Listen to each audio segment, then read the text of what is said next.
മേഘ്പൂർ എന്നൊരു ഗ്രാമമുണ്ട്. ആ ഗ്രാമത്തിൽ മുഴുവൻ 10 ദിവസവും ബ്രഹ്മാണ്ഡമായ ഉത്സവം നടക്കും. ജനങ്ങൾ നല്ല കച്ചവടം ചെയ്യാനും സന്തോഷമായിരിക്കാനും ഇതാണ് കൃത്യസമയം. അതേ ഗ്രാമത്തിൽ 2 ചെറുപ്പക്കാർ കൂട്ടുകാരുണ്ട്, ശശാന്ത് പിന്നെ പ്രശാന്ത്. അവർ ആ ഉത്സവത്തിൽ അവരവരുടെ പാനിപൂരി വിൽക്കുമായിരുന്നു. ആദ്യം അവർ രണ്ടുപേരും ഒരേ കടയായാണ് തുടങ്ങിയത്. പക്ഷേ ശശാങ്കിന്റെ പ്രവൃത്തി കൊണ്ട് പ്രശാന്ത് ഒറ്റയ്ക്ക് ചെന്ന് സ്വന്തമായൊരു പാനിപൂരി കട തുടങ്ങി. ശശാന്ത് എപ്പോഴും പ്രശാന്തിന് വിക്കലുള്ളത് കൊണ്ട് അവനെ കളിയാക്കിക്കൊണ്ടേയിരിക്കും. പക്ഷേ പ്രശാന്തിന്റെ കച്ചവടം വളരെ നന്നായി നടന്നു. എന്തെന്നാൽ അവൻ സത്യസന്ധനാണ്. അയ്യോ, അടുത്ത ആഴ്ച ഉത്സവം തുടങ്ങുകയാ. ശശാങ്ക്, നീ എന്ത് ചെയ്യാനാ ചിന്തിക്കുന്നത്? എന്തെങ്കിലും ലാഭം കിട്ടണമോ വേണ്ടയോ? എന്റെ പേര് ശശാങ്ക്. ലാഭത്തിനെ കുറിച്ച് എന്നോട് പറയുന്നു. കണ്ടു നിന്നോ ഞാൻ എന്ത് ചെയ്യാൻ പോകുന്നെന്ന്. എപ്പോഴും താൻ ഇതാ പറയുന്നത്. തന്നേക്കാൾ ലാഭത്തിൽ എൻ്റെ അനിയൻ പ്രശാന്ത് ചെയ്യുന്നുണ്ട്. നിങ്ങൾ പറഞ്ഞത് ശരിയാ. പ്രശാന്തിന്റെ ബുദ്ധി അപാരമാ, നന്നായി അധ്വാനിക്കുന്നുണ്ട്. അത് ഞാൻ അവസാനിപ്പിച്ചു തരാം. ഇത്തവണ ഞാനേ അധികമായി സമ്പാദിക്കൂ. എടോ ശശാങ്ക്, പ്രശാന്ത് തന്നെ കുറിച്ച് നന്നായിട്ടാ പറയുന്നത്, എന്നാൽ എപ്പോഴും താൻ അവനെ മോശപ്പെടുത്തുന്നു. എടോ മൊട്ടെ, തന്റെ ജോലി നോക്ക്. ചായ കുടിച്ചിട്ട് കളി കണ്ടുകൊണ്ടിരിക്കെ. ശശാന്ത് വളരെ ദേഷ്യത്തിൽ ചായ പോലും കുടിക്കാതെ അവിടെ നിന്ന് പുറപ്പെട്ടു. എന്താ പ്രശാന്ത്, ഇത്തവണ ഉത്സവത്തിന് വരുന്നോ ഇല്ലയോ? എടോ പറയടോ, താൻ എന്തിനാ വിഷമിക്കുന്നത്? ഞാൻ തനിക്ക് പറഞ്ഞു തരാം കച്ചവടം എങ്ങനെ ചെയ്യണമെന്ന്. ഞാൻ ഇതുകൊണ്ടാണ് തന്നോടൊപ്പം കട തുറക്കാത്തത്. നീ ഇങ്ങനെയൊക്കെ ചെയ്യുന്നത് കൊണ്ട്. വാ തന്നെ കണ്ടോളാം. ആ ഉത്സവത്തിൽ ഞാനേ ജയിക്കുകയുള്ളൂ. ഉത്സവത്തിന്റെ ആദ്യ ദിവസം ശശാന്ത് തന്റെ പാനിപൂരി കട തുടങ്ങി. പിന്നെ പ്രശാന്ത് കറുത്ത പാനിപൂരി കട തുടങ്ങി. ജനങ്ങൾ കറുത്ത പാനിപൂരിയെ കുറിച്ച് ഇപ്പോഴാണ് കേൾക്കുന്നത്. അതുകൊണ്ട് ആദ്യ ദിവസം തന്നെ പ്രശാന്തിന് വളരെ നല്ല കച്ചവടം നടന്നു. പ്രശാന്തിന്റെ കടയ്ക്ക് ചുറ്റും കസ്റ്റമേഴ്സിന്റെ വലിയ കൂട്ടം തന്നെ വന്നു. എടോ പ്രശാന്ത്, താൻ പുതിയതായി എന്തോ വിൽക്കുന്നുണ്ടല്ലോ. താലി പാനിപൂരിയോ? ഞാനും കഴിച്ചു നോക്കി സന്തോഷപ്പെടട്ടെ. താൻ എൻ്റെ വയറ് കണ്ടില്ലേ? ഞാൻ 4 പ്ലേറ്റ് ഇവിടെ തന്നെ കഴിച്ചു തീർക്കും. അതിനുശേഷം വീട്ടിലും പോയി നന്നായി കഴിക്കും. ശരി, ഇതാ ഞാൻ ഇപ്പോൾ തന്നെ തരാം. പിന്നെ നല്ല സാധനങ്ങളിട്ട് ഞാൻ ഇത് ചെയ്യാം, എന്നാലേ രുചി കിട്ടൂ. ശശാന്ത് പ്രശാന്തിന്റെ കട കണ്ട് ഒരുപാട് അസൂയപ്പെട്ട ആദ്യ ദിവസം തന്നെ തന്റെ കടയടച്ച് അവിടെ നിന്ന് പുറപ്പെട്ടു പോയി. അയ്യോ, ഞാനും ഈ കാലിയായ പാനിപൂരി തന്നെ വിൽക്കണമെന്ന് തോന്നുന്നല്ലോ. ഇതിലൂടെ എനിക്ക് ലാഭം കൊയ്യാൻ പറ്റൂ. എന്ത് പറ്റി മോനെ? ഒറ്റയ്ക്ക് എന്താ നീ പെറുപെറുക്കുന്നത്? എന്ത് സംഭവിച്ചു? ശശാന്ത് തന്റെ അമ്മയോട് സംഭവിച്ചതെല്ലാം പറഞ്ഞു. അതാണ് കാര്യമെങ്കിൽ നീ നാളെ മുതൽ കറുത്ത പാനിപൂരി വിൽക്കാൻ തുടങ്ങ്. പിന്നെ സത്യസന്ധത ഉണ്ടാകണം. അടുത്തവരുടെ കച്ചവടത്തിൽ ശ്രദ്ധ ഉണ്ടാക്കാതിരുന്നാൽ നിന്റെ കച്ചവടം വളരെ നന്നായി നടക്കും. അടുത്ത ദിവസം ഉത്സവത്തിൽ ശശാന്ത് പ്രശാന്തിന്റെ കടയ്ക്ക് നേരെ തന്റെ കറുത്ത പാനിപൂരി കട തുടങ്ങി. പക്ഷേ പ്രശാന്ത് വളരെ സത്യസന്ധന നല്ല മനസ്സുമുള്ളതുകൊണ്ട് നാട്ടുകാരും പിന്നെ ഉത്സവത്തിന് വന്ന ജനങ്ങൾ എല്ലാവരും അവന്റെ കടയിലേക്കാണ് കറുത്ത പാനിപൂരി കഴിക്കാനായി വന്നത്. അതെല്ലാം കണ്ട് ശശാന്ത് വളരെ വിഷമിച്ച് നിന്നുകൊണ്ടിരുന്നു. അപ്പോഴാണ് അവന്റെ കടയിലേക്ക് ഒരു സ്ത്രീ വന്നത്. എടാ മോനെ, ഒരു 10 പ്ലേറ്റ് കറുത്ത പാനിപൂരി പാർസൽ ചെയ്യേ, വീട്ടുകാർക്ക് കൊണ്ട് കൊടുക്കാനാ. പിന്നെ ഇതാ 2000 രൂപയുടെ നോട്ട്, വേഗം ചെയ്യേ.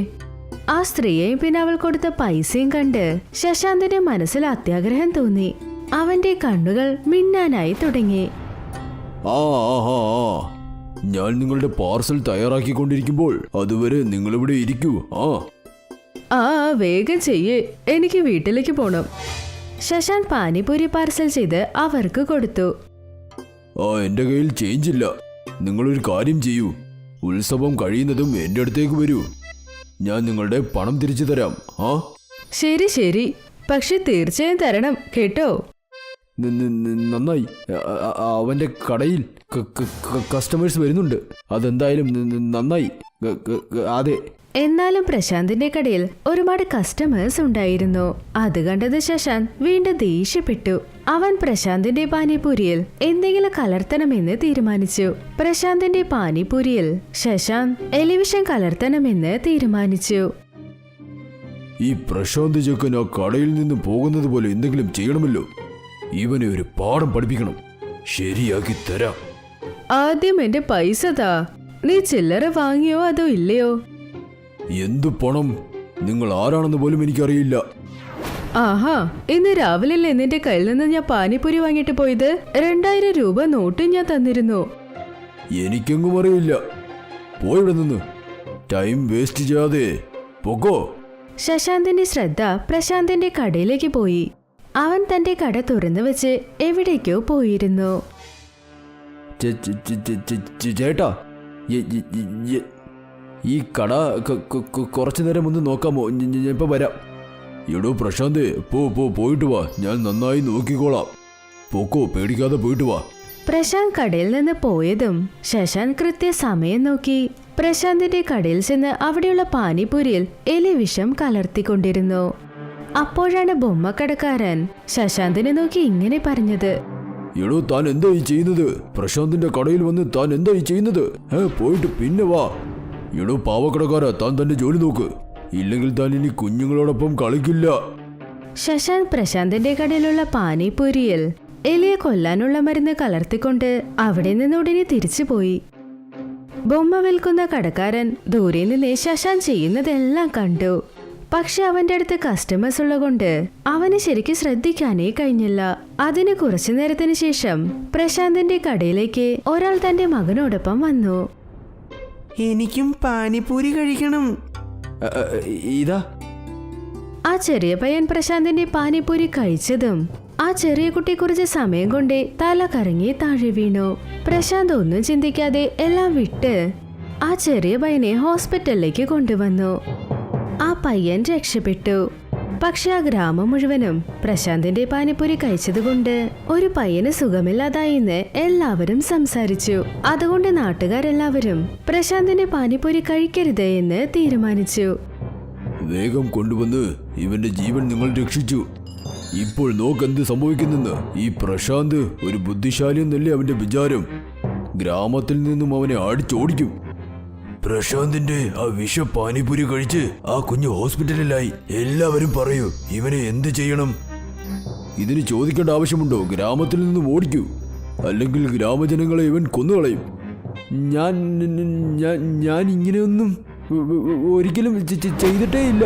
പ്രശാന്ത് ഇങ്ങനെ കരഞ്ഞുകൊണ്ടിരിക്കുന്നത് കണ്ടതും അവിടേക്ക് ബൊമ്മക്കടക്കാരൻ വന്ന് ഇങ്ങനെ പറഞ്ഞു. ശിക്ഷയൊക്കെ പ്രശാന്തിനല്ല, ശശാങ്കിനാണ് കൊടുക്കേണ്ടത്. പ്രശാന്ത് ഇല്ലാത്ത സമയം ഇയാൾ പാനിപ്പൂരിയിൽ എന്തോ കലർത്തി. എടോ, താൻ വെറുതെ കള്ളം പറയരുത്. താൻ എന്തിനാ അവനെ സപ്പോർട്ട് ചെയ്യുന്നതെന്ന് അറിയാം. നിങ്ങൾ രണ്ടുപേരും സുഹൃത്തുക്കളല്ലേ? സംഭവിക്കുന്നതെല്ലാം കണ്ട് ഇതിനു മുന്നേ ശശാന്തിന്റെ കടയിൽ വന്ന് ശശാന്തിന് പൈസ കൊടുത്ത ആ സ്ത്രീ മുന്നോട്ട് വന്ന് ഇങ്ങനെ പറഞ്ഞു. ഈ ബൊമ്മക്കടക്കാരൻ പറയുന്നത് നുണയാണെങ്കിൽ ഞാൻ സാക്ഷി കൊടുക്കാൻ വരാം. ഇതെല്ലാം ഈ ശശാന്ത് ചെയ്ത പണിയാ. ഇവനാണ് ഇതൊക്കെ ചെയ്തത്. അവൻ എന്റെ പൈസയും പറ്റിച്ചു. പിന്നെ പ്രശാന്തിന്റെ പാനിപൂരിയിൽ ഇവനാണ് എലിയെ കൊല്ലുന്ന വിഷം കലർന്നത്. എന്നോട് ക്ഷമിക്കൂ, ചെയ്തത് ഞാനാണ്. പ്രശാന്തിനെ കണ്ട് അസൂയപ്പെട്ടാ ഞാൻ ഇങ്ങനെയൊക്കെ ചെയ്തത്. എന്നോട് ക്ഷമിക്കൂ. അങ്ങനെയാണോ? അങ്ങനെയാണെങ്കിൽ ഈ ഗ്രാമത്തിൽ നിന്നും നീയാണ് പോകേണ്ടത്. ദൂരെ പോകണം. ഗ്രാമത്തിന്റെ അടുത്തെങ്ങാനും ഇനി നിന്നെ കണ്ടാൽ പിന്നെ ഞങ്ങൾ വെറുതെ വിടില്ല. അങ്ങനെ പറഞ്ഞ് നാടിന്റെ തലവൻ ശശാന്തിനെ അവിടെ നിന്ന് പുറത്താക്കി. പിന്നെ പ്രശാന്ത് അവന്റെ പാനിപൂരി കച്ചവടം വീണ്ടും തുടങ്ങി. അതോടൊപ്പം അവന്റെ കച്ചവടം നന്നായി നടന്നു. പഴയ ദില്ലിയില് ചാന്ദ്രി ചോക്കിൽ ചുറ്റൻ സിംഗ് അയാളുടെ ഗോൽഗപ്പയുടെ തട്ടുകട നടത്തുമായിരുന്നു. ലാൽ കില കറങ്ങാൻ വരുന്ന ആൾക്കാരെല്ലാരും മുമ്പില് ചാന്ദിനി ചോക്കിൽ ചുട്ടന്റെ ഗോൽഗപ്പയെ തീർച്ചയായിട്ടും കഴിക്കുമായിരുന്നു. സഹോദരന്മാരെ, എല്ലാവരും ഇങ്ങോട്ട് വരിക. ഈ ചുട്ടന്റെ കടയിൽ വന്ന് എല്ലാവരും കഴിക്കുക. വരൂ വരൂ. ഒരു പ്രാവശ്യം നിങ്ങൾ വന്ന് കഴിച്ചാൽ വീണ്ടും വീണ്ടും നിങ്ങൾ ഇവിടെ വരും. ചുട്ടന്റെ കടയിൽ വരുന്ന ഏതൊരാളും ചുട്ടൻ അയാൾക്ക് സ്നേഹപൂർവ്വം ഗോൽഗപ്പെ കൊടുക്കുമായിരുന്നു. ചുട്ടന്റെ കട നന്നായി നടക്കുന്നുണ്ടായിരുന്നു. ഒരു ദിവസം ജോഗിന്ദർ സിംഗ് അയാളുടെ ഭാര്യയും കുട്ടികളുമായിട്ട് ലാൽ കില കറങ്ങാൻ വന്നു. അവരതിനുശേഷം കാറിനകത്ത് കയറി തിരിച്ചു പോകാൻ പോകുമ്പോ ജോഗിന്ദർ ഭാര്യ പറഞ്ഞു, ഞാനൊന്ന് പറയട്ടെ, ഞാൻ കേട്ടിട്ടുണ്ട് ഇവിടെ ചാന്ദിനി ചോക്കിൽ ചുട്ടന്റെ പേരുള്ള ഗോൽഗപ്പെ വിൽക്കുന്ന ആളുണ്ട്. അതിന് നല്ല രുചിയുണ്ടെന്ന് ഞാൻ കേട്ടത്. വാ, നമുക്ക് പോയി ഒന്ന് കഴിക്കാം. അവരെല്ലാരും വണ്ടിക്കകത്തിരുന്ന് ചുട്ടന്റെ തട്ടുകടയിലേക്ക് എത്തി. ചേട്ടാ, ഒരു പ്ലേറ്റ് എത്രയാ? സാറേ 20 രൂപയാ ഒരു പ്ലേറ്റിന്. 10 ഗോൾഗപ്പേ തരും സാറേ. കഴിച്ച് നോക്കിയതിന് ശേഷം കൊള്ളാമെങ്കിൽ സാറ് പൈസ തന്നാ മതി. 4 പ്ലേറ്റ് തന്നാട്ടെ. എന്റെ ഗോൽഗപ്പയ്ക്ക് നല്ല എരിവ് വേണം കേട്ടോ. പിന്നെ എന്റെ ഗോൽഗപ്പയിൽ അങ്കിൾ മധുരമുള്ള ചട്നി തീർച്ചയായിട്ടും ഇടണം. അങ്കിൾ, എന്റെ ഗോൽഗപ്പയില് ചെന നന്നായിട്ടിടണം. ചേട്ടാ, എന്റെ പ്ലേറ്റിൽ സാധാരണ ഗോൾഗപ്പേ മതി, എനിക്ക് വെള്ളം വേണ്ട. ശരി സാറേ. കുറച്ചു സമയത്തിനുള്ളിൽ ചുട്ടൻ അവര് പറഞ്ഞ രീതിയിൽ തന്നെ ഗോൽഗപ്പ ഉണ്ടാക്കി കൊടുത്തു. ചുട്ടന് ശീലമായിരുന്നു അവിടെ വരുന്ന ആൾക്കാരോടെല്ലാം അവൻ നന്നായി സംസാരിക്കും. ചുട്ടൻ കുട്ടികളോട് ചോദിച്ചു, ഹേ കുഞ്ഞുമക്കളെ, നിങ്ങൾ ഏത് ക്ലാസ്സിലാ പഠിക്കുന്നേ? ഞാൻ 5ാം ക്ലാസ്സിലാ. ഞാൻ 6ാം ക്ലാസ്സിൽ പഠിക്കുന്നു. ജോഗിന്ദറിന് അവസരം കിട്ടുമ്പോഴെല്ലാം അവൻ ഒരു പണക്കാരനാന്ന് തെളിയിക്കാനാണ് നടക്കുന്നത്. രണ്ടുപേരും ക്രിസ്റ്റഫർ ഇന്റർനാഷണൽ സ്കൂളിലാണ് പഠിക്കുന്നത്. അയ്യോ സാറേ, എന്റെ മോളും അവിടെയാ 4ാം ക്ലാസ് പഠിക്കുന്നത്. ഇത് കേട്ടപ്പോ ജോഗിന്ദർ ആശ്ചര്യപ്പെട്ടു. അയാളെ മനസ്സിൽ തന്നെ ഓർത്തു, ഈ തട്ടുകട നടത്തുന്ന ആളുടെ മകൾ ഇത്രയും വലിയൊരു സ്കൂളിൽ പഠിക്കുന്നു. ഇത് കേട്ടപ്പോ അയാൾക്ക് ചുട്ടനോട് അസൂയ തോന്നി. എനിക്കൊരു പൂരി തന്നെ. എനിക്ക് കുറച്ച് വെള്ളം ഇതിലേക്കൊന്ന് ഒഴിക്കൂ. ചുട്ടൻ ജോഗിന്ദറുടെ ഭാര്യയ്ക്ക് ഒരു പൂരി കൊടുത്തു. എന്നിട്ട് അയാൾക്ക് ഗോൽഗപ്പയുടെ വെള്ളം കൊടുക്കാൻ പോയപ്പം അറിയാതെ അയാളുടെ ഷർട്ടിന്റെ മേലാണ് ഗോൽഗപ്പയുടെ വെള്ളം വീണത്. ഓ, എന്താ ഇത്? ഇങ്ങനൊക്കെ സംഭവിച്ചല്ലോ. സാറേ, എന്നോട് ക്ഷമിക്കണം. അറിയാതെ നിങ്ങളുടെ ഷർട്ടേ വെള്ളം തെറിച്ചു വീണു. ഇയാൾക്ക് എത്ര ധൈര്യം ഉണ്ടെങ്കിൽ എന്റെ ഷർട്ട് ഇയാൾ വെള്ളം ഒഴിക്കും? തനിക്കറിയാവോ ഞാൻ ആരാണെന്ന്? ഞാൻ ഭാരത് സർക്കാരിന്റെ സ്വച്ഛ് ഭാരതിന്റെ ഒരു അധികാരിയാ, മനസ്സിലായോ? നീ എന്റെ ഷർട്ട് നനച്ചു തന്നേ മതിയാകൂ. ഇതിലുള്ള കറ പോയില്ലെങ്കിലേ നിന്നെ ഞാൻ ശരിയാക്കും, പറഞ്ഞേക്കാം. എന്താ സാറേ ഇത്? ഇത്ര ചെറിയ കാര്യത്തിന് ഇങ്ങനെ ദേഷ്യപ്പെട്ട എങ്ങനാ? സാർ എന്നോട് ക്ഷമിക്കണം. ദേവിയത് എന്നോട് ക്ഷമിക്കണം സാറേ. സാറിന്റെ ഷർട്ടിൽ പെട്ട കറ ഞാൻ എങ്ങനെങ്കിലും മാറ്റി തരാം. പക്ഷെ ജോഗിന്ദർ അയാള് പറയുന്ന ഒന്നും കേൾക്കാൻ നിന്നില്ല. എന്നിട്ട് വണ്ടിക്കകത്ത് കയറിയിരുന്ന് അവിടുന്ന് പോയി. അന്ന് രാത്രി ചുട്ടൻ അയാളുടെ വീട്ടിൽ തിരിച്ചെടുത്തപ്പോ അയാളുടെ ഭാര്യ അയാളോട് ചോദിച്ചു, അല്ല, ഇന്ന് എന്തു പറ്റി? മുഖത്തൊരു സന്തോഷമൊന്നും ഇല്ലല്ലോ. എന്തു പറ്റി? അപ്പുറത്ത് തട്ടുകട നടത്തിക്കൊണ്ടിരുന്ന ബസന്തി ഇന്ന് വന്നില്ലേ? ഇല്ല, വന്നില്ല. ആ നാരങ്ങ കച്ചവടം നടത്തുന്നവർ ഇന്ന് വന്നിട്ടേയില്ല. കാര്യമെല്ലാം ചുട്ടൻ അയാളുടെ ഭാര്യയോട് പറഞ്ഞു. നിങ്ങൾ ഒന്നും കൊണ്ട് പേടിക്കണ്ട, എന്തൊക്കെയായാലും ദൈവം നമ്മളെ രക്ഷിക്കും. ഞാൻ നാളെ തന്നെ അമ്പലത്തിൽ പോയി നിങ്ങൾക്ക് വേണ്ടി ഒരു നേർച്ച പറയുന്നുണ്ട്. അടുത്ത ദിവസം തന്നെ ജോഗിന്ദർ അയാളുടെ അളിയൻ നട്ടുവിനോടൊപ്പം ആ തട്ടുകടയുടെ അടുത്തേക്ക് വന്നു. ജോഗിന്ദർ നട്ടുവിനോട് പറഞ്ഞു, നോക്ക് നട്ടു, നിനക്ക് എല്ലാ സാധനങ്ങളും ഞാൻ വാങ്ങിച്ചു തരാം. ഞാൻ പറയുന്നത് പോലെ നീ ഒരു കാര്യം ചെയ്യണം. ഞാൻ പറയുന്നത് ശ്രദ്ധിച്ചു കേൾക്ക്. നീ ഒരു ഗോൾഗപ്പേ കട ഇപ്പൊ തന്നെ ഇടണം. ആ ചുട്ടന്റെ ബിസിനസ് നീ എങ്ങനെങ്കിലും കുറയ്ക്കണം.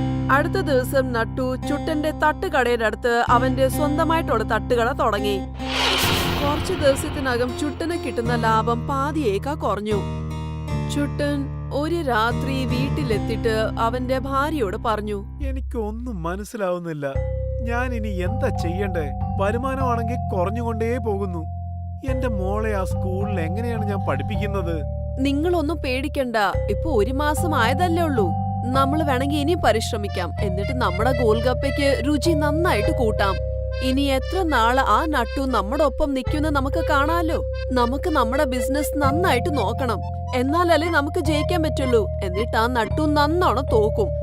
നട്ടു ജോഗിന്ദറിന്റെ വീട്ടിൽ പോയി കാര്യങ്ങളെല്ലാം തുറന്നു പറഞ്ഞു. നമുക്ക് കട നടത്താൻ പറ്റിയില്ലെങ്കിൽ പിന്നെ ആ കട അടക്കിയല്ലാതെ വേറെ മാർഗമൊന്നുമില്ല. അതുകൊണ്ട് നീ എന്ത് ചെയ്യണമെന്ന് വെച്ചാൽ കുറെ കസേരയൊക്കെ വാങ്ങിച്ചിട്, നല്ല കളർ ബൾബൊക്കെ കെട്ട്. അത് മാത്രമല്ല ഒരു റിസപ്ഷനിസ്റ്റിനെയും വെക്കേ, പിന്നെ എല്ലാരും വന്നോളൂന്ന്. ആ ശരിയാ സാറേ, സാറ് പറയുന്ന കാര്യങ്ങളെല്ലാം എനിക്ക് നല്ലതായിട്ട് തന്നെ തോന്നുന്നത്. സാറ് പറഞ്ഞതുപോലെ ഞാൻ ഇപ്പൊ തന്നെ എല്ലാ കാര്യം ചെയ്തേക്കാം. ജോഗിന്ദർ ഒരുപാട് കാശ് മുടക്കി ചുട്ടന്റെ തൊട്ടപ്പുറത്തുള്ള കട വാടകയ്ക്ക് വാങ്ങി അവിടെ തുടങ്ങി. എന്നിട്ട് അവിടെ നല്ല വിലപിടിപ്പുള്ള കസേരയും വിലപിടിപ്പുള്ള ലൈറ്റും ഒക്കെ വെച്ചു. എന്നിട്ട് അവിടെ ഒരു റിസപ്ഷനിസ്റ്റിനെ വെച്ചു. കുറച്ചു പേര് നട്ടുടെ കടയിലേക്ക് പോയി. പക്ഷേ പുറത്തു വന്നിട്ട് പറഞ്ഞു, ഈ കടയിലെ റിസപ്ഷനിസ്റ്റ് ഒക്കെ കൊള്ളാം, പക്ഷേ ഇവിടുത്തെ ഗോൾ കഫേ ഒരു കാശിനും കൊള്ളത്തില്ല. ഇത്രയും മോശമായത് കഴിച്ചിട്ടേ ഇല്ല. ഒരുപാട് ദിവസത്തിന് ശേഷം നട്ടുടെ കടയില് ആൾക്കാരാരുമില്ല. ഒരു രാത്രി ജോഗീന്ദറും നട്ടും രണ്ടുപേരും ചേർന്ന് കടയിൽ ഇരിക്കുവായിരുന്നു. എന്നിട്ട് ഒരുപാട് സങ്കടപ്പെട്ടു. ചുട്ടൻ അയാളുടെ പണിയെല്ലാം തീർത്ത് അവരാ കടയിലേക്ക് പോയി. എന്നിട്ട് ജോഗീന്ദറിനോട് പറഞ്ഞു, സാറേ, ഇതുപോലൊക്കെ ബിസിനസ് നടത്തിയാലേ നിങ്ങളെ കൊണ്ട് ഈ കട നടത്താനൊന്നും സാധിക്കത്തില്ല. ഞാൻ പറഞ്ഞു വരുന്നത് എന്താണെന്ന് വെച്ചാൽ, നല്ല സാധനങ്ങൾ വേണം കച്ചവടത്തിന് വെക്കാൻ. എങ്കിൽ മാത്രമേ ഗ്രാമത്തിലുള്ള ആൾക്കാർ വന്ന് ഇവിടെ കഴിക്കുകയുള്ളൂ. എങ്കിൽ മാത്രമേ നമുക്ക് ബിസിനസ്സും പച്ച പിടിക്കൂ. ഇക്കാര്യം ഒന്നും അറിയാതാ സാർ ഇവിടെ വന്ന് ഈ കടയിട്ടത്. നിങ്ങൾ പറഞ്ഞത് ശരിയാ ചുട്ടൻ. നിങ്ങൾ നിങ്ങളുടെ മോളെ അത്രയും വലിയ സ്കൂളിൽ പഠിപ്പിക്കുകയാണെന്ന് പറഞ്ഞപ്പോ എനിക്ക് സത്യത്തെ അസൂയയാ വന്നത്. അതുകൊണ്ട് തെറ്റ് ചെയ്തതാ. എന്നോട് നീ ക്ഷമിക്കണം. ഇതുപോലത്തെ കാര്യങ്ങളൊന്നും ഞാൻ ഒരിക്കലും ചെയ്തിരിക്കാൻ പാടില്ല. ഇപ്പൊ എനിക്ക് എല്ലാ കാര്യവും മനസ്സിലായി. ചെറിയൊരു ബിസിനസ് ആണെങ്കിലും അത് കൊണ്ടുപോകുന്നത് വളരെ ബുദ്ധിമുട്ടുള്ളൊരു കാര്യമാണ്. പഠിക്കുന്നത് നിങ്ങളുടെ മകളാണെങ്കിലും എന്റെ മകളാണെങ്കിലും ശരി, അവരെല്ലാം നന്നായിട്ട് പഠിച്ചാ മതി. അതാണ് നമുക്കെല്ലാവർക്കും നല്ലത്. ജോഗീന്ദർ ആ കട പൂട്ടിയിട്ട് നട്ടൂടൊപ്പം എന്നേക്കുമായി അവിടുന്ന് പോയി. എന്നിട്ട് ചുട്ടന്റെ വ്യാപാരം ഒരിക്കൽ കൂടി നന്നായി പച്ചപിടിച്ചു.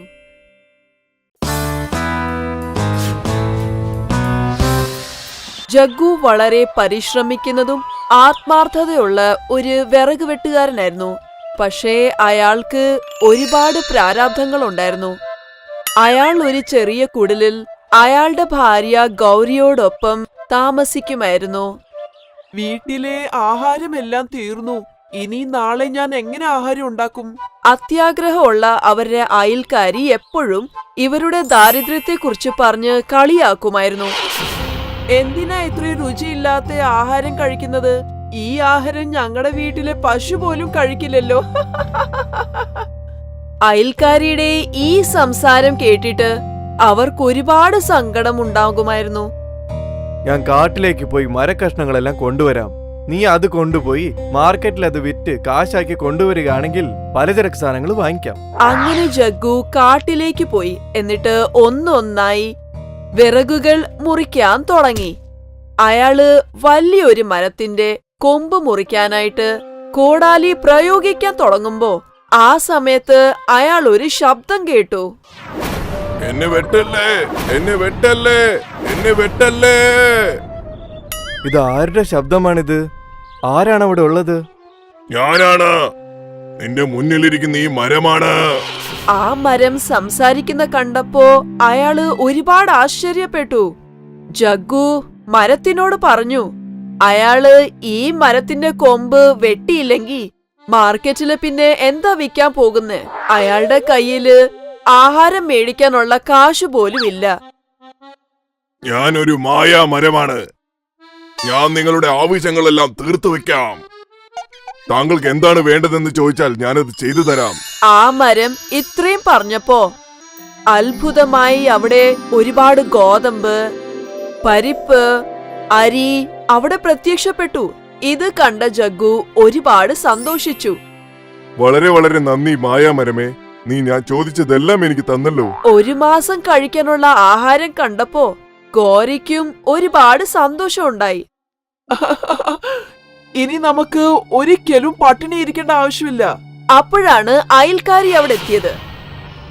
അവിടെ വെച്ചിരിക്കുന്ന പലചരക്ക് സാധനങ്ങൾ കണ്ടപ്പോ കഴിക്കാൻ ഇത്രയും ആഹാരമോ? അതും ഈ പാവങ്ങളുടെ അടുത്ത്. അയൽക്കാരി ഗോരിക്ക് അവരുടെ മകന്റെ പിറന്നാൾ ആഘോഷത്തിന് അവരെ ക്ഷണിച്ചു.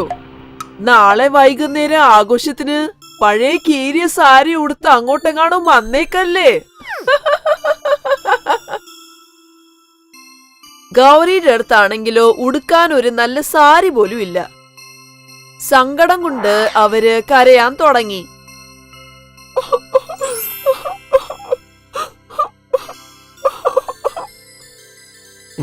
കരയല്ലേ ഗൗരി? ഭാര്യയ്ക്ക് പുതിയൊരു സാരി എങ്ങനെയാ മേടിച്ചു കൊടുക്കുന്നേന്ന് ആലോചിച്ച് ജഗ്ഗു ഒരുപാട് വിഷമിച്ചു.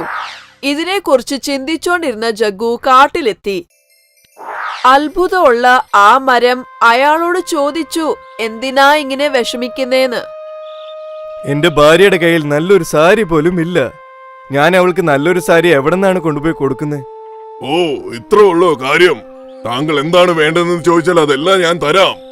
അത്ഭുതമുള്ള ആ മരം ഇത്രയും പറഞ്ഞപ്പോ അവിടെ ഒരു സാരി പ്രത്യക്ഷപ്പെട്ടു.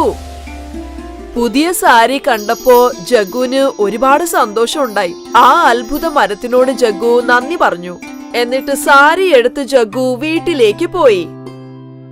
പുതിയ സാരി കണ്ടപ്പോ ഗൗരി ഒരുപാട് സന്തോഷിച്ചു. ആ സാരി ഉടുത്ത ഗൗരി ജഗ്ഗുവിനോടൊപ്പം അയൽക്കാരുടെ വീട്ടിലെ ആഘോഷത്തിന് പങ്കെടുക്കാൻ പോയി. ഇത്രയും ഭംഗിയുള്ള സാരി ഗൗരി ഉടുത്തേക്കുന്ന കണ്ടപ്പോ ആഘോഷത്തിന് പങ്കെടുക്കാൻ വന്ന എല്ലാ അതിഥികളും ഗൗരിയെ ഒരുപാട് പ്രശംസിച്ചു. ഈ സാരിയില് നിന്നെ കാണാൻ നല്ല ഭംഗിയുണ്ട്. ഗൗരിയെ എല്ലാവരും പ്രശംസിക്കുന്ന കണ്ടപ്പോ അയൽക്കാരിക്ക് അസൂയ തോന്നി. ഞാൻ വിചാരിച്ചത് എല്ലാവരുടെയും മുമ്പിൽ വെച്ച് ഇവരുടെ ദാരിദ്ര്യത്തെ നല്ലോണം കളിയാക്കാവുന്നായിരുന്നു. പക്ഷെ ഇവരെല്ലാം കൂടെ ചേർന്ന് അവളെ പ്രശംസിക്കുന്നത് കണ്ടില്ലേ? അസൂയ മൂത്ത ആ അയൽക്കാരി കയ്യിലിട്ടിരുന്ന സ്വർണവളകളെ ഒളിപ്പിച്ചു വെച്ചു. എന്നിട്ട് ഗൗരിയാണ് സ്വർണവളകൾ മോഷ്ടിച്ചെന്ന് അവരാരോപിച്ചു. എന്നിട്ട് എല്ലാവരുടെയും മുമ്പിൽ വെച്ച് ഗൗരി അവരെ അപമാനിക്കാൻ തുടങ്ങി. കണ്ടില്ലേ നിങ്ങള്? ഈ ഗൗരി എന്റെ കയ്യിലിരുന്ന സ്വർണ വളകളെ മോഷ്ടിച്ചു. ഗൗരിയെ അപമാനിക്കുന്നത് കണ്ടപ്പോ ജഗ്ഗുവിന് ഒരുപാട് വിഷമം ഉണ്ടായി.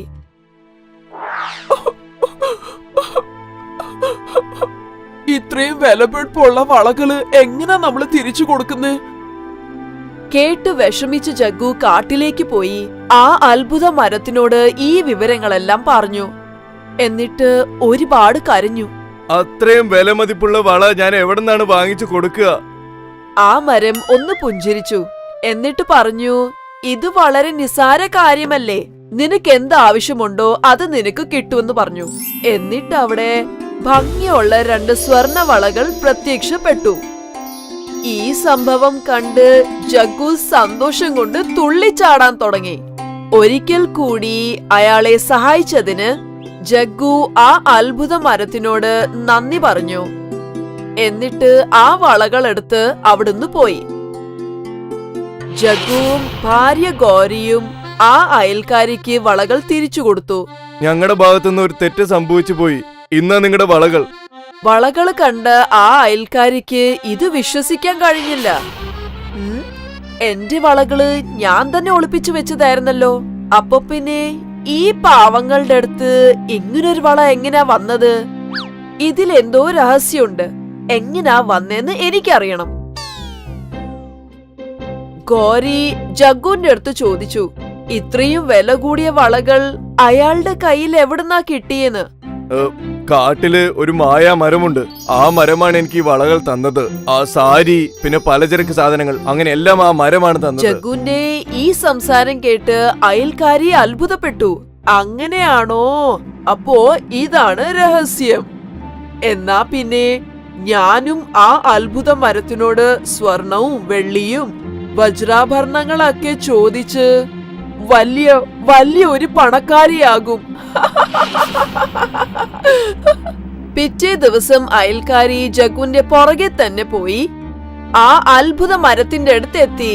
അവിടെ വെച്ചാണ് അവര് കണ്ടത് ജഗ്ഗു ആ അത്ഭുത മരത്തിനോട് സംസാരിക്കുന്നത്.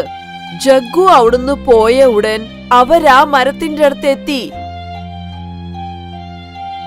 അത്ഭുത മരമേ, വരൂ, എത്രയും പെട്ടെന്ന് എനിക്ക് നല്ല വിലപിടിപ്പുള്ള മാല ഇങ്ങ് തന്നേ. ആ അയൽക്കാരി ചോദിച്ച ഉടൻ തന്നെ അവിടെ നല്ല വിലപിടിപ്പുള്ള ഒരു മാല അവരുടെ മുമ്പില് പ്രത്യക്ഷപ്പെട്ടു. ഇത് കണ്ട അയൽക്കാരിക്ക് സന്തോഷം കൊണ്ട് പ്രാന്ത് പിടിച്ചു. പക്ഷേ വിലപിടിപ്പുള്ള ആ മാല അവര് കഴുത്തേലിട്ട ഉടൻ തന്നെ ആ മാല ഒരു പാമ്പായി മാറി. പേടിച്ച ആ അയൽക്കാരി ഒച്ച വെക്കാൻ തുടങ്ങി. അവരാ പാമ്പിനെ എടുത്ത് ദൂരെ കളഞ്ഞു. എന്നിട്ട് ആ അത്ഭുത മരത്തിനോട് അവര് ചോദിച്ചു എന്തിനാ അവർക്ക് പാമ്പ് കിട്ടിയെന്ന്. എന്നിട്ട് ജഗ്ഗുനോ അവന് ഇഷ്ടമുള്ള എല്ലാ സാധനങ്ങളും കിട്ടി. ആ അത്ഭുത മരം അവരോട് പറഞ്ഞു വേറെ വഴിയില്ലാത്തതുകൊണ്ട് ജഗ്ഗു മരത്തിനോട് ചോദിച്ച സാധനങ്ങളെല്ലാം അവന് ശരിക്കും ആവശ്യമുള്ളതായിരുന്നു. പക്ഷേ അയൽക്കാരിയാണെങ്കിലോ അത്യാഗ്രഹം കൊണ്ടാണ് മാല ചോദിച്ചത്. അവർക്ക് അത്യാഗ്രഹത്തിന്റെ ഫലമായിട്ടാണ് പാമ്പിനെ കിട്ടിയത്. ഇത് കേട്ടപ്പോ അയൽക്കാരിക്ക് ഒരുപാട് ദേഷ്യം വന്നു. ഞാൻ നിന്നെ കത്തിയിരിക്കും.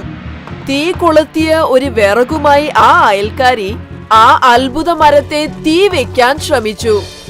മരമാണെങ്കിൽ എരിഞ്ഞില്ല, മറിച്ച് ആ അയൽക്കാരിയുടെ തുണിയെ തന്നെയാണ് തീ പിടിച്ചത്. സ്വയരക്ഷയ്ക്ക് വേണ്ടി അയൽക്കാരി അവിടെയും ഇവിടെയും ജീവനം കൊണ്ട് ഓടാൻ തുടങ്ങി. കമലിപ്പൂർ എന്നു പേരുള്ള ഒരു ഗ്രാമമുണ്ടായിരുന്നു. കമലിപ്പൂർ ഗ്രാമത്തിലെ ജനങ്ങൾ വളരെ സന്തോഷത്തോടെ ഓരോ നിമിഷവും സന്തോഷത്തോടെ കഴിഞ്ഞുകൂടി.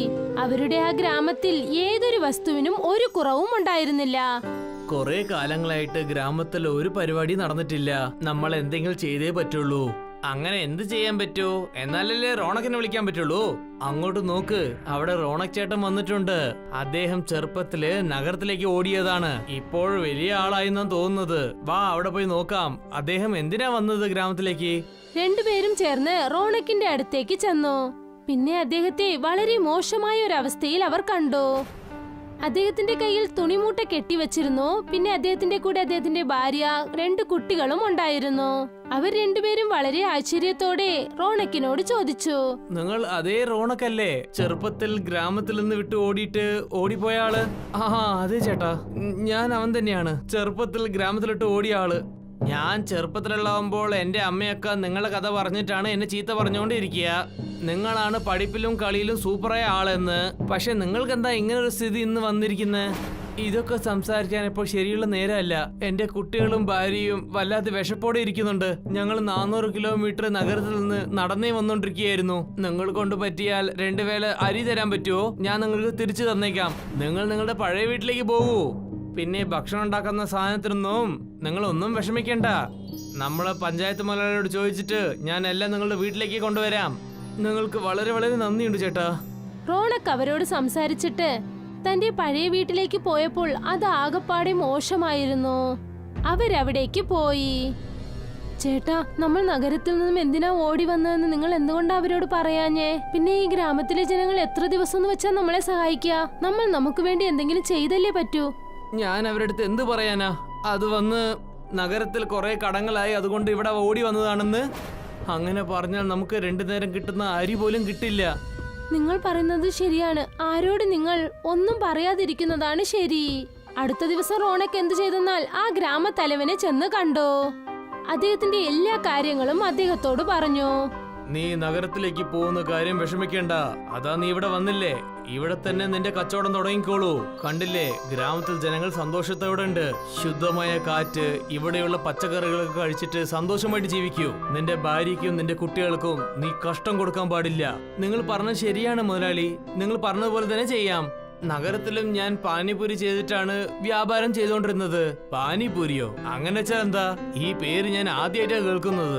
ഞാൻ ഗോൾഗപ്പനെ പറ്റിയാണ് പറയുന്നത്. എന്റെ ഭാര്യ രേണുക ഗോൾഗപ്പ വളരെ നന്നായിട്ട് ചെയ്യും. പിന്നെ ഞാൻ നഗര തെരുവിലൊക്കെ റിക്ഷ ഓട്ടിക്കൊണ്ടിരിക്കുകയായിരുന്നു. ഇപ്പൊ റിക്ഷയ്ക്ക് എന്താ ആവശ്യം? എന്നാ നീ ഒരു കാര്യം ചെയ്യ്, ഇവിടെ തന്നെ നീ പാനിപൂരി വിൽക്കാൻ തുടങ്ങിക്കോ. അതുകൊണ്ട് നിനക്ക് കുറച്ച് വരുമാനം വരാൻ തുടങ്ങും. പിന്നെ ഗ്രാമത്തിലുള്ള ജനങ്ങൾക്ക് ഗോൾഗപ്പ കഴിക്കാനും പറ്റും. എന്താ, ശരിയല്ലേ? അതിനുശേഷം കുറച്ചു ദിവസത്തിനകം തന്നെ റോണക്കും അദ്ദേഹത്തിന്റെ ഭാര്യയും ചേർന്ന് പാനിപൂരി വിൽക്കുന്ന ഒരു കട ആരംഭിച്ചു. കുറച്ച് നമുക്ക് സ്ഥലം ഉണ്ടായിരുന്നു, അത് കുറച്ച് വാടകയ്ക്കും വിട്ട് ഈ ജോലി നമ്മൾ തുടങ്ങി. ഇനി ദൈവമാണ് നമ്മൾ രക്ഷിക്കേണ്ടത്. റോണക് പാനിപൂരി വണ്ടിക്കട അപ്പോഴാണ് തുറന്നത്. ഉടനെ ആ കടയ്ക്ക് ഓട്ടോക്കാരൻ സച്ചിൻ വന്നു. അവൻ എന്തു പറഞ്ഞെന്നാൽ, റോണക് ചേട്ടാ, കട തുറന്നോ നിങ്ങൾ? പക്ഷേ നിങ്ങളുടെ മുഖത്തിലൊരു സന്തോഷം പോലെ കാണുന്നില്ലല്ലോ. എന്ത് പറയാനാ, കട തുറന്നിട്ട് മുഴുസായിട്ട് 1 മണിക്കൂറായി, പക്ഷെ ആരും ഇവിടെ വന്നില്ലല്ലോ. ഈ പാനിപ്പൂരി എത്രയ്ക്കാ തരുന്നത്? ഒരു പ്ലേറ്റില് 5 എണ്ണം ഉണ്ടാവും, 10 രൂപയ്ക്കാണ്. അങ്ങനെയാണോ? എന്നാ എനിക്കൊരു പ്ലേറ്റ് തരൂ. റോണക് സച്ചിന് പാനിപൂരി കഴിക്കാൻ നൽകി. 2 പാനിപൂരി അദ്ദേഹം കഴിച്ചതിന് ശേഷം സച്ചിൻ എന്തു പറഞ്ഞെന്നാൽ, ഇത് അമൃതം പോലെ ഉണ്ടല്ലോ. ഈ ജനങ്ങൾക്ക് അറിവേ ഇല്ല. ആരും വന്ന് നിങ്ങളടുത്ത് കഴിക്കുന്നില്ലല്ലോ. ഞാൻ റിക്ഷയിൽ പോയി ചുറ്റി ചുറ്റി ഈ കാര്യങ്ങളൊക്കെ പറഞ്ഞിട്ട് വരാം.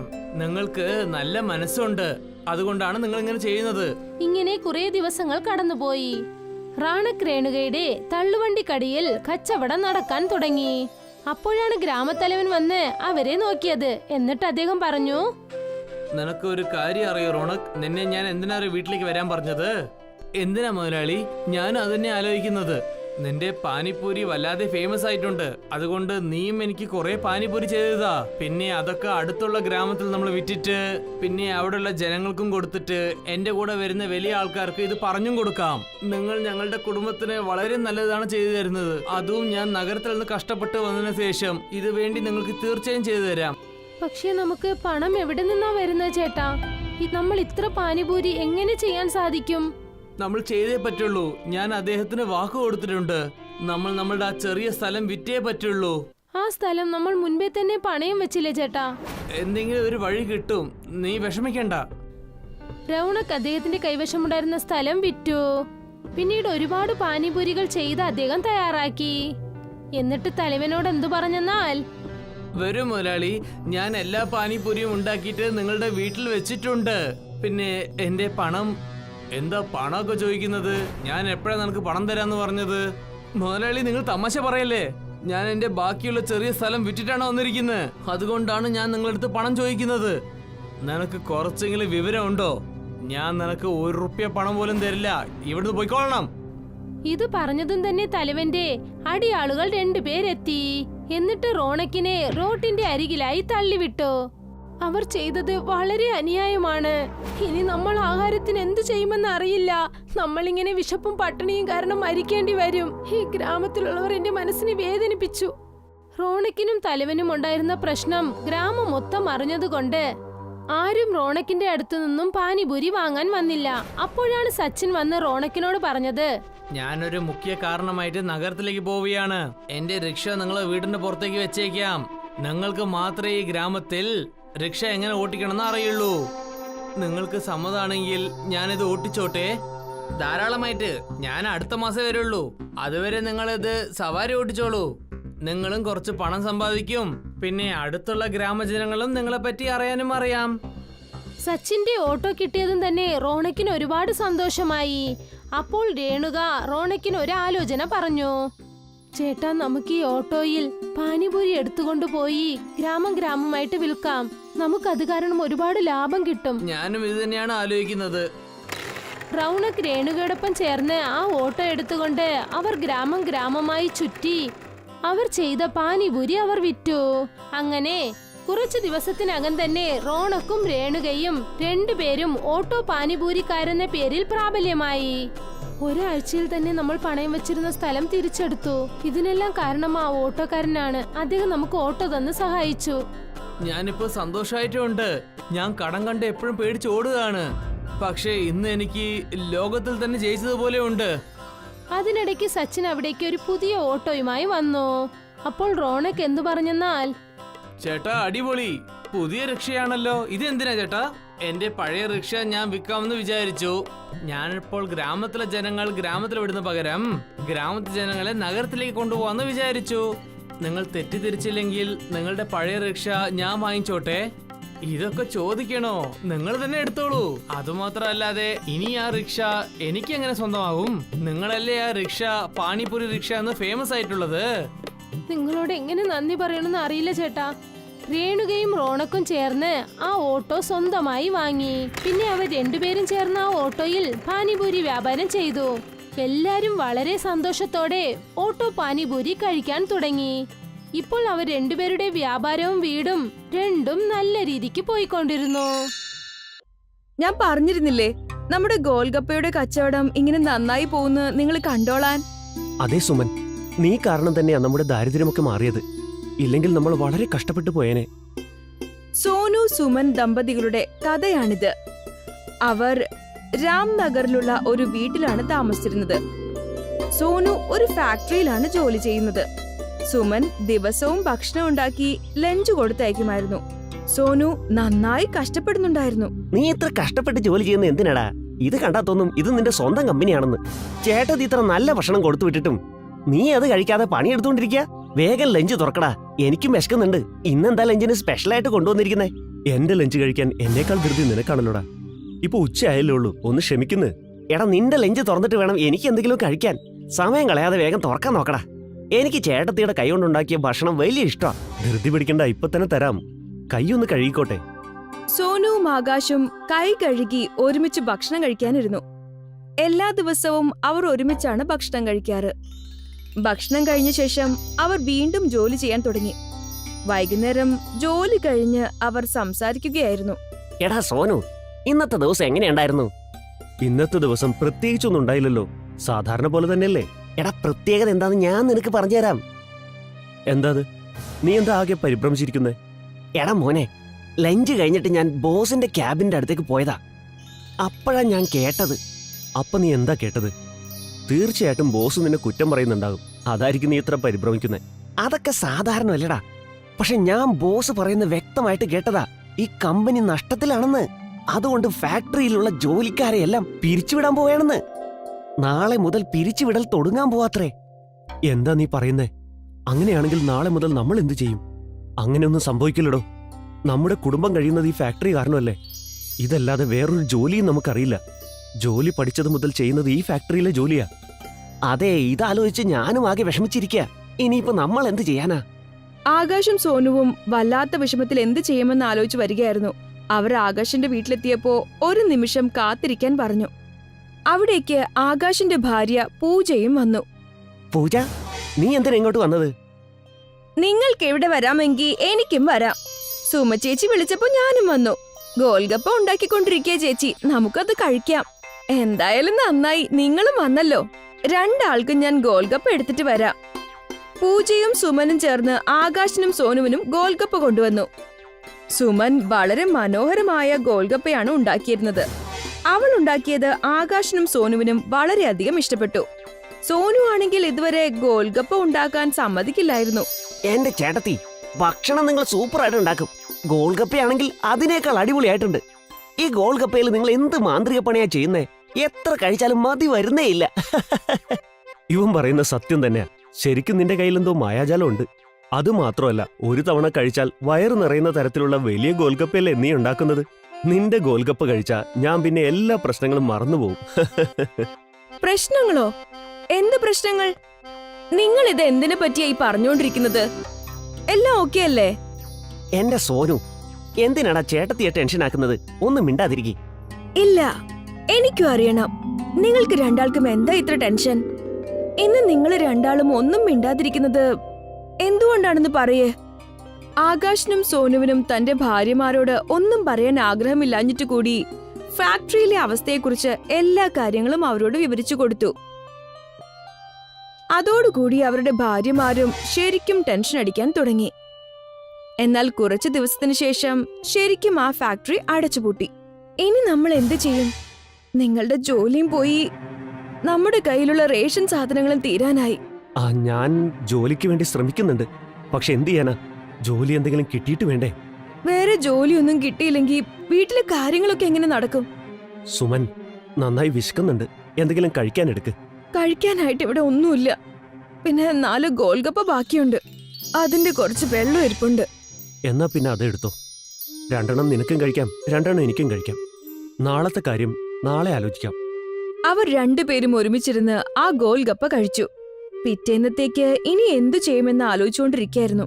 പെട്ടെന്ന് സുമൻ ചാടി എഴുന്നേറ്റു. എന്തുപറ്റി?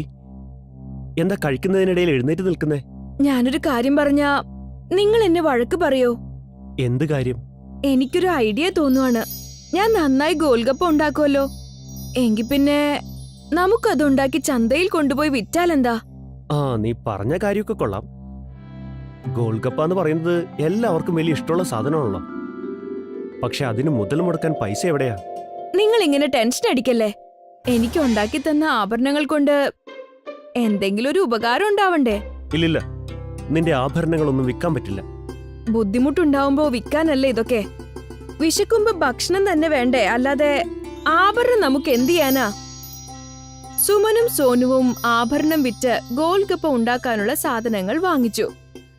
സുമൻ തന്റെ അടുക്കളയിൽ തനിയെ ഗോൾഗപ്പ ഉണ്ടാക്കാൻ തുടങ്ങി. സുമനും സോനുവും ചേർന്ന് അതെല്ലാം ചന്തയിൽ കൊണ്ടുപോയി വിൽക്കുന്നതിനുള്ള കാര്യങ്ങൾ റെഡിയാക്കി. ഗോൽഗപ്പേ ഗോൽഗപ്പേ എരിവും മധുരവുമുള്ള ഗോൽഗപ്പേ, ഗോൽഗപ്പേ ഗോൽഗപ്പേ എരിവും മധുരവുമുള്ള ഗോൽഗപ്പേ, ഒരു തവണ കഴിച്ചാൽ വീണ്ടും വീണ്ടും കഴിക്കാൻ തോന്നുന്ന ഗോൽഗപ്പേ, എരിവും മധുരവുമുള്ള ഗോൽഗപ്പേ. ചന്തയിലാണെങ്കിൽ ഗോൾഗപ്പ വിൽക്കുന്ന ആളുകളുടെ തിരക്ക് കാരണം ഒരാള് പോലും ഇവരുടെ അടുത്തേക്ക് വന്നില്ല. അതുകൊണ്ട് തന്നെ 3 ദിവസമായിട്ടും ഒരു ഗോൾഗപ്പ പോലും വിറ്റുപോയില്ല. ഈ മാർക്കറ്റിൽ ഗോൾഗപ്പ വിൽക്കുന്ന കടകൾ ധാരാളമുണ്ട്. പിന്നെ എങ്ങനെ നമ്മുടെ ഗോൾഗപ്പ വിറ്റുപോകും? ഇങ്ങനെ തന്നെയാണ് പോകുന്നതെങ്കിൽ നമുക്ക് ഈ കച്ചവടം നിർത്തേണ്ടതായിട്ട് തന്നെ വരും. ഞാൻ എത്ര ആഗ്രഹിച്ച ഇതുണ്ടാക്കിയത്, ഒരാള് പോലും കഴിക്കാൻ വരുന്നില്ലല്ലോ. എന്തോ പ്രശ്നമുള്ളത് പോലെ തോന്നുക. ഇനി നമ്മുടെ വീട്ടിലെ കാര്യങ്ങളൊക്കെ എങ്ങനെ നടക്കും? സോനുവും സുമനും വല്ലാത്ത സങ്കടത്തിൽ അവിടെ തന്നെ ഇരുന്നു. അപ്പോഴാണ് അവരുടെ നോട്ടം മറ്റൊരു കടയുടെ ബോർഡിലേക്ക് എത്തിയത്. അതെ, ഒന്ന് നോക്കിയേ, ആ ബോർഡിൽ എന്താ എഴുതിയിട്ടുള്ളത്? എന്തെഴുതി വെച്ചിട്ടുണ്ടെന്ന് ആ കടക്കാരന്റെ ഓഫർ അവിടെ കാണാം. എങ്കിൽ നമ്മളും നമ്മുടെ കടയുടെ മുകളിൽ ഒരു ഓഫർ എഴുതി വെക്കുകയാണെങ്കിൽ നമുക്കും കച്ചവടം കിട്ടിത്തുടങ്ങുമെന്ന് എന്റെ മനസ്സ് പറയുന്നുണ്ട്. നമ്മുടെ ഗോൾഗപ്പ ഒന്ന് കഴിച്ചു നോക്കാതെ ആളുകൾക്ക് എങ്ങനെയാ ഇഷ്ടാവുന്നത്? എന്നാലല്ലേ ആൾക്കാർ വരികയും ചെയ്യൂ. എനിക്കൊന്നും മനസ്സിലാവുന്നില്ല. സുമൻ സോനുവിനോട് വിശദമായി സംസാരിച്ചു. അത് കേട്ട് സോനു മറ്റു ചില സാധനങ്ങൾ പുറത്തുനിന്ന് വാങ്ങിക്കൊണ്ടുവന്നു. അവൾ ഒരു വലിയ ഗോൾഗപ്പ ഉണ്ടാക്കിയിട്ട് അതിന് ബാഹുബലി ഗോൾഗപ്പ എന്ന് പേരുമിട്ടു. എന്തായത്? നീ ശരിക്കും ഒരു ബാഹുബലി ഗോൽഗപ്പ ഉണ്ടാക്കിയല്ലോ. ഇനി എല്ലാവരും ഈ ഗോൽഗപ്പ കഴിക്കാനായി നമ്മുടെ കടയിലേക്ക് ഉറപ്പായിട്ടും വരും. ഈ ബാഹുബലി ഗോൽഗപ്പയിൽ ഞാനൊരു 100 രൂപ കൂടി വച്ചിട്ടുണ്ട്. നമ്മുടെ കടയിൽ നിന്നും ഈ ബാഹുബലി ഗോൽഗപ്പ കഴിക്കുന്നവർക്ക് 100 രൂപ സമ്മാനമായി കിട്ടും. ഇവരുടെ ഈ ഓഫർ വളരെ പെട്ടെന്ന് തന്നെ മാർക്കറ്റിലുള്ള എല്ലാവരും ശ്രദ്ധിക്കാൻ തുടങ്ങി. അതുകൊണ്ട് തന്നെ ബാഹുബലി ഗോൽഗപ്പ കാണാൻ പോലും വലിയ തിരക്കുണ്ടായി. നിങ്ങൾ എല്ലാവരും കേട്ടോളൂ. ആരാണോ ഈ ബാഹുബലി ഗോൽഗപ്പ മുഴുവനായി കഴിക്കുന്നത് അയാൾക്ക് 100 രൂപ സമ്മാനമുണ്ട്. ഈ മത്സരത്തിൽ പങ്കെടുക്കാൻ താല്പര്യമുള്ളവരെല്ലാവരും തന്നെ വേഗം ഈ വശത്തേക്കൊന്ന് മാറി നിൽക്കൂ. ഈ ബാഹുബലി ഗോൽഗപ്പ ആരാണോ കഴിക്കുന്നത് അയാളെ ബാഹുബലി എന്ന് വിളിക്കപ്പെടും. സോനു ഇങ്ങനെ വിളിച്ചു പറയുന്നത് കേട്ട് 2 പേർ മത്സരിക്കാനായി എത്തി. എന്നാൽ അവർക്ക് അത് കഴിച്ചു തീർക്കാനായില്ല. അവരാണെങ്കിൽ ആ മത്സരത്തിൽ തോറ്റുപോയി. ഇത് കണ്ട് ബാഹുബലി ഗോൽഗപ്പ കഴിക്കാനായി ആളുകളുടെ തിരക്കായി. അവിടെ ഒരു വലിയ ക്യൂ തന്നെ വന്നു.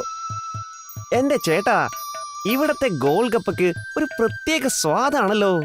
ഈ മത്സരം എനിക്ക് ജയിക്കാൻ കഴിഞ്ഞില്ലെങ്കിലും നിങ്ങളുടെ ബാഹുബലി ഗോൽഗപ്പയുടെ സ്വാദ് എനിക്ക് വലിയ ഇഷ്ടമായി കേട്ടോ. എന്റെ ചേട്ടാ, ഈ സിമ്പിൾ ഗോൾഗപ്പ കഴിച്ചു കഴിച്ച് ഞങ്ങൾ ബോറടിച്ചിരിക്കുകയായിരുന്നു.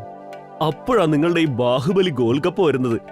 ഇത് കാണുന്നതേ മനുഷ്യന്റെ വായിൽ വെള്ളം ഊറി തുടങ്ങും. എന്റെ ചേട്ടാ, ഒന്ന് കഴിച്ചു നോക്കുന്നേ. ഈ ചന്തയിൽ ബാഹുബലി ഗോൾഗപ്പ വേറെ ഇല്ല. ഒരു തവണ കഴിച്ചു കഴിഞ്ഞാൽ പിന്നെ നിങ്ങൾ തീർച്ചയായും രണ്ടാമതും വാങ്ങി കഴിക്കും. എന്താ ചേട്ടാ പറയുന്നേ? ഈ ബാഹുബലി ഗോൾഗപ്പ അത്ര നല്ലതാണോ? ഞാൻ പറയുന്നത് വിശ്വാസം ആവുന്നില്ലെങ്കിൽ പിന്നെ നിങ്ങൾ തന്നെ കഴിച്ചു നോക്കുന്നേ. ജയിച്ചു കഴിഞ്ഞാൽ 100 രൂപയാ സമ്മാനം കിട്ടുന്നേ. അവിടെയുള്ള എല്ലാവരും തമ്മിൽ ബാഹുബലി ഗോൽഗപ്പയെ കുറിച്ച് സംസാരിക്കാൻ തുടങ്ങി. ചന്തയിലുള്ള എല്ലാവരും ഈ ഗോൽഗപ്പ കഴിക്കാനായി വരാൻ തുടങ്ങി. അങ്ങനെ അവരുടെ ഈ ഷോപ്പ് ബാഹുബലി ഗോൽഗപ്പ ഷോപ്പ് എന്ന് അറിയപ്പെടാനും തുടങ്ങി. ഈ ചന്തയിൽ ഒരു നദ്ദി ഫൈൽമാൻ എന്നു പേരുള്ള ആളുണ്ടായിരുന്നു. അയാൾ എല്ലാ ഗോൽഗപ്പ ഷോപ്പിൽ പോയിട്ട് ഫ്രീ ആയി കഴിക്കുമായിരുന്നു. അയാൾ സോനുവിന്റെ കടയിൽ നിന്നും അങ്ങനെ കഴിക്കാനായി വന്നു. ഓഹോ, ചന്തയിൽ പുതിയൊരു കട തുടങ്ങിയിരിക്കുന്നു അല്ലേ? വേഗം തന്നെ ഒരു 5 പ്ലേറ്റ് ഗോൽഗപ്പ എനിക്കുണ്ടാക്കി തന്നേ. ഗോൽഗപ്പ എന്തായാലും ഞാൻ നിങ്ങൾക്ക് ഉണ്ടാക്കി തരാം. കഴിച്ചു കഴിഞ്ഞ് തീർച്ചയായും നിങ്ങൾ അഭിപ്രായം പറയണം. മാത്രമല്ല 5 ഗോൽഗപ്പ മുഴുവൻ കഴിക്കുകയാണെങ്കിൽ 1 വർഷം മുഴുവൻ ഫ്രീ ആയി നിങ്ങൾക്ക് ഞാൻ ഗോൽഗപ്പ തരും. അല്ല, ഇത്രയേ ഉള്ളൂ കാര്യം. ഒരു കാര്യം ചെയ്, ഈ മത്സരത്തിൽ ഒരു കാര്യം കൂടി നീ കൂട്ടിച്ചേർത്തോ. ഒരു ഗോൽഗപ്പയല്ല, 5 ബാഹുബലി ഗോൽഗപ്പകൾ ഞാൻ നിനക്ക് തിന്ന് കാണിച്ചു തരാം. 5 എണ്ണം. നിങ്ങൾക്ക് ഈ ഗോൽഗപ്പ കഴിക്കാൻ പറ്റിയില്ലെങ്കിൽ ഈ ഫ്രീ ആയിട്ട് ഗോൽഗപ്പ കഴിക്കുന്ന പരിപാടി അങ്ങ് നിർത്തിയേക്കണം. ശരി, ഞാൻ സമ്മതിച്ചിരിക്കുന്നു. നദ്ദു ഫൈൽവാന്റെ അടുത്ത് 5 ബാഹുബലി ഗോൽഗപ്പകൾ കൊണ്ടുപോയി വെച്ചു. അയാൾ അത് കഴിക്കാൻ ആരംഭിച്ചു. എന്നാൽ അയാൾക്കത് മുഴുവനാക്കാനും കഴിഞ്ഞില്ല. അതുകൊണ്ട് തന്നെ അയാൾ അവരോട് പറഞ്ഞതുപോലെ ഫ്രീ ആയി ഗോൽഗപ്പ കഴിക്കുന്ന ശീലം അയാൾ അങ്ങ് നിർത്തി. ആ ചന്തയിലെ എല്ലാ ഗോൽഗപ്പ കടക്കാരും അവരുടെ കഷ്ടപ്പാട് മാറ്റിക്കൊടുത്തതിന് സോനുവിനോട് വളരെയധികം നന്ദി പറഞ്ഞു.